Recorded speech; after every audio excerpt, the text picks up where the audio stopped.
দুটো বড় পেঁয়াজ ব্লেন্ডারে ব্লেন্ড করে নিন।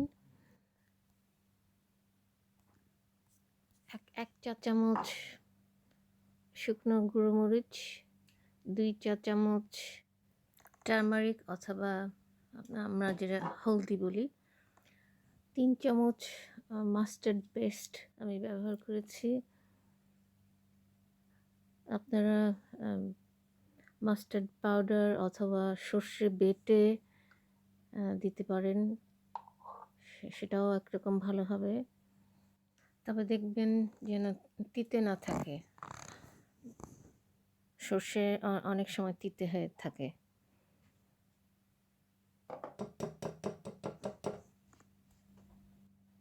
দেড় টেবিল চামচ লবণ,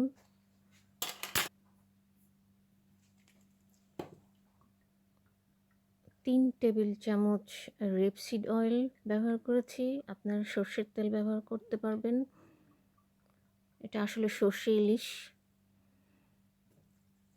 এখন ভালো করে মাখিয়ে দিন।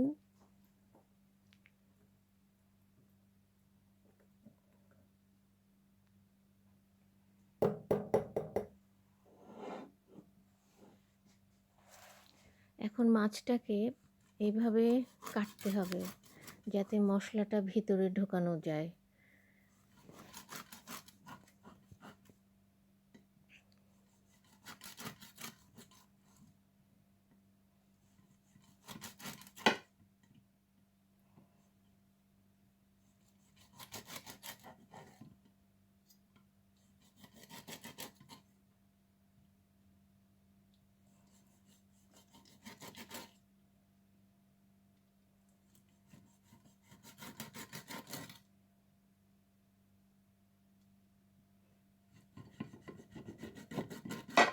আমাদের এখানে সর্ষের তেল এক্সটার্নালি ইউজড হয়, তাতে খাওয়াটা নিষেধ, গভর্নমেন্ট থেকেই নিষেধ করে দেওয়া আছে।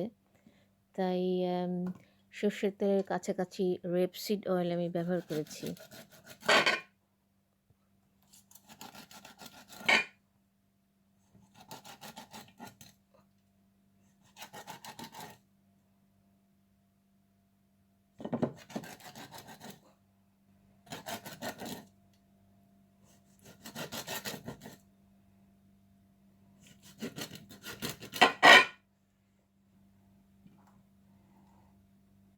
এখন লেবুর রসটা চিপে দিচ্ছি এজন্য যে মাছে যেমন একটা গন্ধ থাকে, সেই গন্ধটা অনেকখানি কমে যাবে।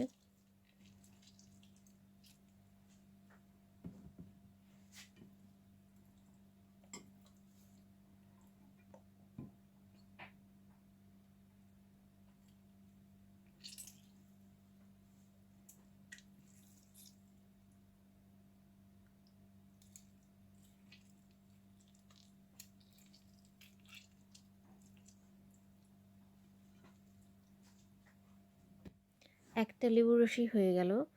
এখন মশলা মাখিয়ে দিতে হবে মাছের উপরে, চামড়ার উপরে এবং ভিতরে মাছের পেটের মধ্যে।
এখন ফয়েল পেপার দিচ্ছি আর তার উপরে একটু তেল দিয়ে মাছটাকে বিছিয়ে দিতে হবে।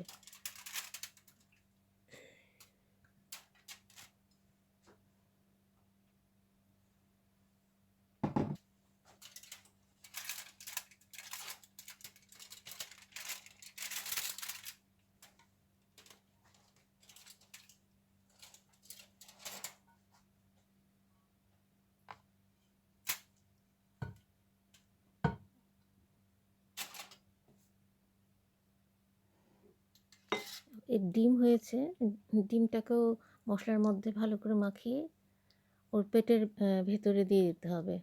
আমি আগেই কেটে রেখেছিলাম পেটটা লম্বালম্বি করে কাঁচি দিয়ে।